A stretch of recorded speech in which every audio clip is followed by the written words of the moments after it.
Hello दोस्तों, हम लोग पढ़ रहे थे सर्कुलर मोशन, जिसमें हम पार्ट 1 कर चुके हैं। अगर आपने पार्ट 1 नहीं देखा है तो उसको जाकर के देखिए, ताकि ये वाला वीडियो आपको आसानी से समझ में आ जाए। ठीक है, आज हम करने वाले हैं सर्कुलर मोशन का पार्ट 2, जो कि एडवांस लेवल में आज हम बात करने वाले हैं। ठीक है, चलिए थोड़ा सा पिछले क्लास का थोड़ा सा रिवाइज करते हैं, देखिएगा।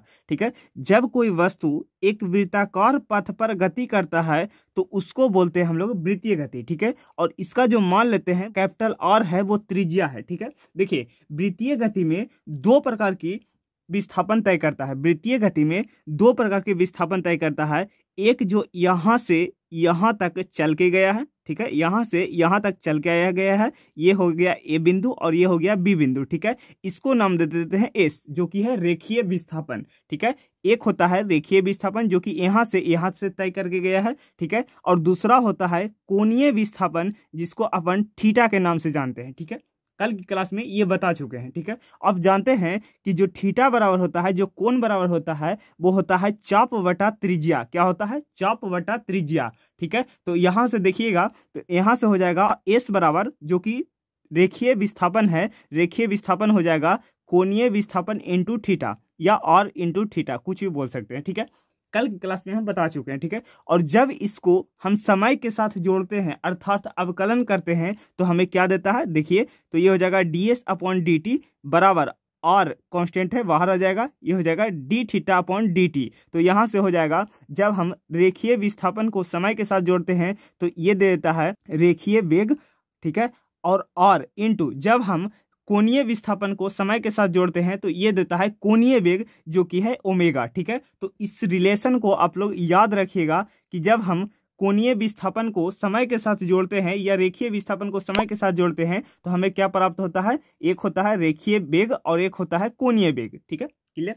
यहां तक समझ में आ गया? ये कल की क्लास में हम पढ़ा चुके हैं। ठीक है, ये दोनों फॉर्मूला को आप लोग याद रखिएगा, इंपॉर्टेंट है। एक फॉर्मूला होता है क्या? देखिए, v बराबर होता है एस अपॉन टी, या आप बोल सकते हैं delta S upon delta T. ठीक है, तो आप इसको इंस्टेंटेनियस अर्थात तात्क्षणिक के लिए निकालें तो देखिए v इंस्टेंटेनियस क्या हो जाएगा? ds upon D T, ds upon D T. ठीक है, दूसरा फॉर्मूला होता है ओमेगा बराबर delta theta upon delta T. ठीक है, ओमेगा बराबर delta theta upon delta T, और अगर आप इंस्टेंटेनियस के लिए निकालिएगा तो क्या हो जाएगा? D theta upon D T. ठीक है, ये दोनों फॉर्मूला इंपॉर्टेंट है, इसको भी आप लोग याद रखिएगा। ठीक है, एक जो इंपॉर्टेंट बात बतानी है वो कौन सा है? जो देखिए, जो वृत्त में क्या होता है? v परपेंडिकुलर होता है किसके? त्रिज्या के। मतलब जो रेखीय वेग होता है वो त्रिज्या के हमेशा क्या होता है? परपेंडिकुलर होता है। कैसे, जो समझाते हैं। ठीक है, देखिए जैसे ये हो गया रेखीय वेग। ठीक है, अगर हम इस पर स्पर्श रेखा खींचेंगे, ठीक है, तो ये किसका हो जाएगा? रेखीय वेग की दिशा। ठीक है, और रेखीय वेग देखिए हमेशा और हमेशा क्या होता है? आर के परपेंडिकुलर होता है। अब किसी भी बिंदु को मिलाइए, जैसे यहाँ पर एक बिंदु हो गया, जो वेग की दिशा को दर्शाएगा वो किसके परपेंडिकुलर होगा? वो त्रिज्या के क्या होता है? लंबवत होता है, 90 डिग्री होता है। ठीक है, तो हम इसी बात को बोले हैं कि वृत्त में हमेशा सर्कल में क्या होता है? भी परपेंडिकुलर होता है किसके? त्रिज्या के, कैपिटल आर के। ठीक है, तो यहां से हो जाएगा v upon R into omega. ये किसके लिए वैलिड है? ये केवल और केवल किसके लिए वैलिड है? सर्किल के लिए वैलिड है, वृत्त के लिए वैलिड है। ठीक है, और आपको अदर में देखना है, जैसे स्ट्रेट लाइन में देखना है, ठीक है, तो उसमें आपको क्या लेना पड़ेगा? v परपेंडिकुलर लेना पड़ेगा और इंटू ओमेगा का, v परपेंडिकुलर लेना होगा और इंटू ओमेगा का। ठीक है, तो यहां से ओमेगा बराबर क्या हो जाएगा? v perpendicular upon R, v perpendicular upon R, जो कि आपको इसको याद रखना है। देखिए फिर से समझाते हैं। देखिए, वृत्त में जो v होता है वो परपेंडिकुलर होता है आर के। ठीक है, देखिए जो त्रिज्या है, अगर हम इसका रेखीय वेग की दिशा को दर्शाएं तो इस प्रकार से होगा। तो देखिए आर के क्या हो जाएगा? परपेंडिकुलर, यानी कि कितना डिग्री का कोण होता है? 90 डिग्री का। ठीक है, आपको बार बार बताते हैं कि अगर आप वृत्त के परिधि के कोई भी बिंदु को आप सेंटर से जोड़ते हैं तो कितना डिग्री का लाइन बनता है? 90 डिग्री का। और इसके इस दिशा में है, इसके किस दिशा में है? इस दिशा में। तो देखिए ये हो जाएगा कैपिटल आर और ये हो जाएगा वेग की दिशा, तो दोनों देखिए किस में है? परपेंडिकुलर में है। क्लियर? तो ये हो जाएगा परपेंडिकुलर, तो इसीलिए ओमेगा बराबर होता है v परपेंडिकुलर अपॉन आर। जब भी ये बात करें अदर में, ठीक है, सर्कल में नहीं, अदर में, जैसे रेखीय में हो गया, तो इसके लिए आपको क्या लेना पड़ेगा, भी परपेंडिकुलर लेना होगा। क्या हो जाएगा, भी हमेशा क्या लेना पड़ेगा, परपेंडिकुलर, परपेंडिकुलर, ठीक है, परपेंडिकुलर लेना पड़ेगा। क्लियर है। अब देखिए एक एग्जांपल समझाते हैं जो कि आपको क्लियर हो जाएगा। आपने प्रोजेक्टाइल मोशन पढ़ा है, ठीक है, हमने खुद पढ़ाया है आप लोगों को एकदम बेहतरीन ढंग से। अगर आपने नहीं देखा है तो उसको जाकर के देखिए, वहां से हम एग्जांपल उठा करके यहाँ पर ही आपको समझाएंगे कि भी परपेंडिकुलर और हम कैसे लेते हैं जिसके बारे में, ठीक है। देखिए देखिए एग्जाम्पल से समझाते हैं। किसके एग्जाम्पल से, प्रोजेक्टाइल मोशन की सहायता से, ठीक है। देखिए मान लेते हैं कि ये कोई एक कण है, ठीक है, इसको हमने यू इनिशियल वेग से फेंका है।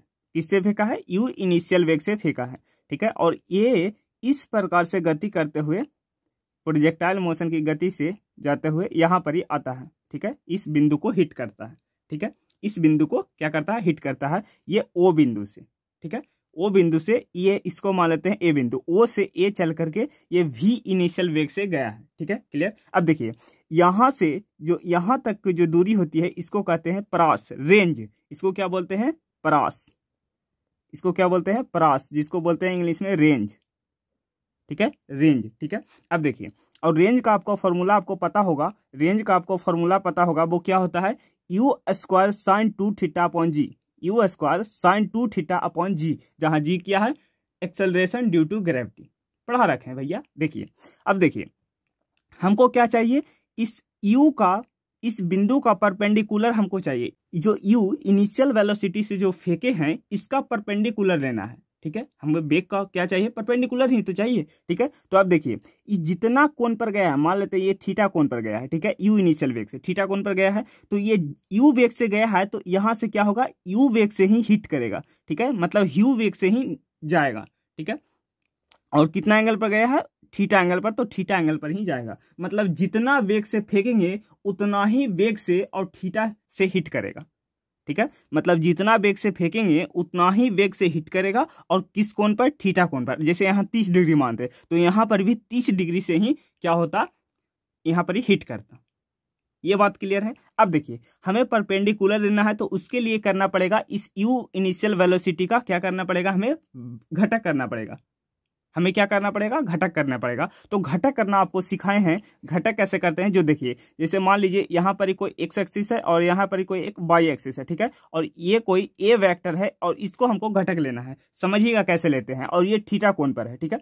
तो देखिए थीटा की तरफ जो हमेशा आता है वो आता है ए कॉस थीटा, हमेशा थीटा की तरफ, हमेशा मतलब रट लीजिए चाहे जो करिए, लेकिन थीटा की तरफ हमेशा क्या आता है, कॉस आता है। आपको वेक्टर वाले चैप्टर में पढ़ाए हैं एकदम बहुत डिटेल में, उसको जाकर भी पढ़िए, ठीक है, क्योंकि वेक्टर हमेशा काम आता है, ठीक है। ये बेसिक है, वेक्टर बेसिक है, तो इसको जाकर पढ़ना पड़ेगा, ठीक है। तो थीटा की तरफ हमेशा क्या आता है, कॉस आता है, ठीक है। और थीटा के अपोजिट क्या आता है, यू ए साइन थीटा, हमेशा क्या आता है, साइन थीटा आता है, हमेशा क्या आता है, साइन थीटा आता है, ठीक है। देखिए यहाँ पर ही घटक करते हैं। देखिए यू का जो घटक करेंगे वो थीटा की तरफ क्या आएगा, जो थीटा की तरफ घटक आएगा वो क्या आएगा, यू कॉस थीटा, ठीक है।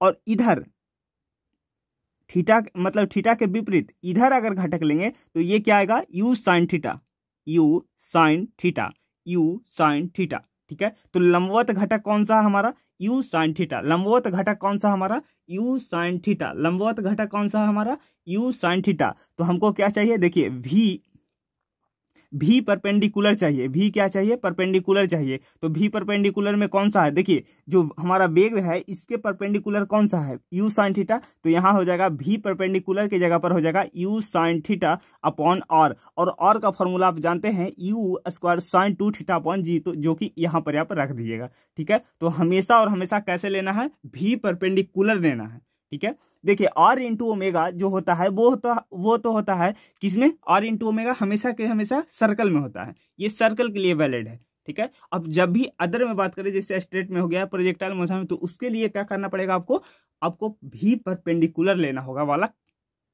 ठीक है। तो यहां तक जो समझाना चाहते थे वो समझ चुके हैं, ठीक है। चलिए अब आगे बढ़ते हैं। अब 2 टॉपिक और बच गया है, एक तो आवर्तकाल और दूसरा आवृत्ति। इन दोनों टॉपिक को पढ़ा करके खत्म करेंगे, ठीक है। चलिए इन दोनों टॉपिक को पढ़ते हैं। देखिए आवर्तकाल और एक आवृत्ति। आवर्तकाल को अपन टी से सूचित करते हैं और आवृत्ति को एफ से सूचित करते हैं, फ्रीक्वेंसी को एफ से सूचित करते हैं। ठीक है, आवर्तकाल क्या होता है कि किसी वृत्त में एक चक्कर में लगा समय, किसी वृत्त में जो एक चक्कर में जो लगने वाला समय होता है वही कहलाता है आवर्तकाल। ठीक है, फिर से सुनिएगा, किसी वृत्त में, चलिए समझ लीजिए, देखिए जैसे ये कोई वृत्त है, ठीक है, ये कोई वृत्त है और यहां से कोई बिंदु ए हमारा चलना प्रारंभ किया, यहां से कोई बिंदु ए हमारा चलना प्रारंभ किया, तो देखिए यहां से जो चल करके यहां तक जो पहुंचेगा, ठीक है, किसी वृत्त में एक चक्कर लगाएगा कब, जब यहां से पहुंचकर फिर से यहां पर ही पहुंच जाएगा तो एक चक्कर हो जाएगा। तो वही कह रहा है कि किसी वृत्त में एक चक्कर में जो समय लगता है मान लेते हैं वो टी है। ठीक है, तो किसी वृत्त में एक चक्कर में जो लगा समय होता है वो किसको दर्शाता है, आवर्तकाल को दर्शाता है। तो लिखते हैं इसके बारे में, देखिए किसी वृत्त में एक चक्कर में लगा समय वो क्या कहलाता है, एक चक्कर में लगा समय वो कहलाता है आवर्तकाल, वो क्या कहलाता है, आवर्तकाल। ठीक है, और आवृत्ति क्या होता है जो समझिए, आवृत्ति होता है एक सेकंड में चक्रों की संख्या। आवृत्ति क्या होता है, एक सेकंड में, आवृत्ति क्या होता है, एक सेकंड में चक्रों की संख्या, एक सेकंड में चक्रों की संख्या। देखिए फिर से समझाते हैं, दोनों को रिलेट करेगा। आवृत्ति क्या होता है, एक सेकंड में चक्रों की संख्या। आवर्तकाल क्या होता है, किसी वृत्त में एक चक्कर में लगा समय। देखिए कोई वस्तु एक चक्कर कब बोलेंगे, जब यहां से चल करके फिर से यहां पर ही पहुंच जाए। ठीक है, उसी को तो कहेंगे एक चक्कर। तो यही बोला गया कि किसी वृत्त में, किसी सर्कल में एक चक्कर में जो लगा समय होता है वो होता है आवर्तकाल। और देखिए एक सेकंड में, मतलब यहाँ टी सेकंड में एक चक्कर लगा रहा था, तो एक सेकंड में कितनी चक्कर लगा पाएगा उसी को बोलते हैं आवृत्ति। क्या बोलते हैं इसको, आवृत्ति। क्लियर है। देखिए अगर हम इसका फॉर्मूला बनाना चाहें तो क्या होता है, देखिए कोणीय वेग बराबर होता है, कोणीय वेग बराबर क्या हो जाएगा, देखिए कोणीय वेग बराबर क्या हो जाएगा, कोणीय विस्थापन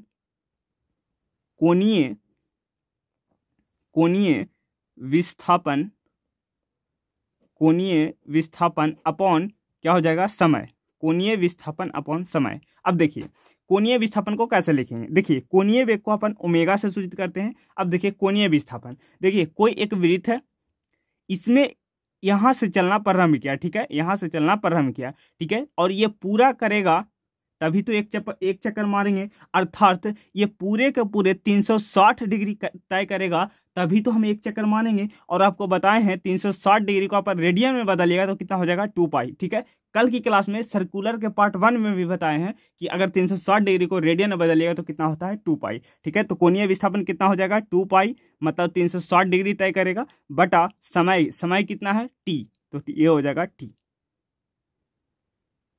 ये कितना हो जाएगा, टी। तो यहां से आवर्तकाल निकालिएगा भैया, तो यहां से टी बराबर हो जाएगा 2 पाई अपॉन ओमेगा। ये हो जाएगा हमारा रिलेशन आवर्तकाल का, ये हो जाएगा हमारा फॉर्मूला आवर्तकाल का। इसको भी आप लोग याद रखिएगा, वेरी इंपॉर्टेंट है, बहुत ज्यादा इंपॉर्टेंट है। ठीक है, अब देखिए दूसरा समझते हैं आवृत्ति। आवृत्ति क्या होता है भैया, एक सेकंड में चक्रों की संख्या, मतलब एक सेकंड में कितनी बार चक्कर मार देता है किसी वृत्त का, उसी को कहते हैं आवृत्ति। ठीक है, तो देखिए इसका रिलेशन निकालते हैं। अब देखिए मान लेते हैं कि टी सेकंड में एक चक्कर लगाता है, टी सेकंड में एक चक्कर लगाता है, जैसा कि हमने बताया ऊपर। ठीक है, क्या होता है, टी सेकंड में कितना चक्कर लगाता है, एक चक्कर लगाता है। तो एक सेकंड में कितना लगा पाएगा, एक सेकंड में कितना लगा पाएगा, 1/t चक्कर, 1/t चक्कर। जैसे 5 चॉकलेट का दाम है 10 रुपया, तो एक चॉकलेट का दाम कितना हो जाएगा, 2 रुपया।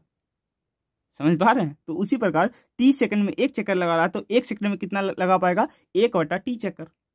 ठीक है, मतलब ये हो जाएगा आवृत्ति। इसी को क्या बोलते हैं, आवृत्ति बोलते हैं। इसी को क्या बोलते हैं, फ्रीक्वेंसी बोलते हैं। इसी को क्या बोलते हैं, फ्रीक्वेंसी। क्लियर। तो फ्रीक्वेंसी एफ बराबर क्या हो जाएगा, देखिए तो यहां से एफ बराबर क्या हो जाएगा, एफ बराबर हो जाएगा 1/t, क्योंकि 1/t को ही कहते हैं क्या, एक सेकंड में चक्रों की संख्या, इसी को तो आवृत्ति बोलते हैं। तो f बराबर हो जाएगा 1/t, और यहां से जब t का मान रखिएगा तो ये हो जाएगा, देखिए t का मान रखिएगा तो ओमेगा क्या चल जाएगा, ऊपरे चल जाएगा, ओमेगा क्या चल जाएगा, ऊपरे चल जाएगा। ठीक है, तो ओमेगा बराबर हो जाएगा 2 पाई। तो यहां से हो जाएगा f बराबर ओमेगा बटा 2 पाई। इसको आप लोग याद रखिएगा इंपॉर्टेंट करके। ठीक है, इंपॉर्टेंट है। तो यहाँ से अगर ओमेगा निकालिएगा, ठीक है, यहाँ से अगर ओमेगा निकालिएगा तो ओमेगा बराबर क्या हो जाएगा बालक, ओमेगा बराबर हो जाएगा 2 pi into F, 2 pi into F, ठीक है। और ये इंपॉर्टेंट है करके याद कर लीजिए, ठीक है, क्योंकि ये आने वाले क्लास में आगे काम आते हैं, ठीक है। मतलब क्या बोल सकते हैं, देखिए फिर से समझा देते हैं दोनों रिलेशन को। देखिए आवृत्ति और आवर्तकाल समझिएगा, यहाँ पर ही समझा रहे हैं, ठीक है। देखिए ये हो गया हमारा वृत्त, ठीक है। मान लीजिए कोई यहाँ से कोई एक्स नाम का व्यक्ति है, दौड़ना स्टार्ट किया, इसको यहाँ एक चक्कर लगाएगा फिर यहाँ पर ही आ जाएगा, ठीक है। तो इसी को तो बोलते हैं आवर्तकाल, कि एक चक्रों में जो लगा समय होता है, मान लेते हैं ये टी सेकंड में एक चक्कर लगा लेता है, टी सेकंड में एक चक्कर लगा लेता है। तो किसी वृत्त में एक चक्कर में, किसी वृत्त में एक चक्कर में जो समय लगता है उसी को क्या बोलते हैं, आवर्तकाल, ठीक है। आवृत्ति क्या होता है कि एक सेकंड में कितनी बार इसके राउंड मार पाता है, उसी को तो क्या बोलते हैं, आवृत्ति बोलते हैं। मतलब एक सेकंड में कितनी बार चक्कर लगा पाता है उसी को बोलते हैं हम लोग आवृत्ति, ठीक है। जो कि आवृत्ति का फॉर्मूला ये आ गया, जो कि क्या होता है, आवर्तकाल का उल्टा होता है। आवृत्ति क्या होता है, आवर्तकाल का उल्टा होता है, क्योंकि 1/t हो गया ना, तो 1/2 क्या हो जाएगा, आवर्तकाल का उल्टा। तो ये हो जाएगा एफ बराबर ओमेगा बटा 2 पाई, ठीक है। क्लियर है, इसी को पलट दीजिए, हो जाएगा।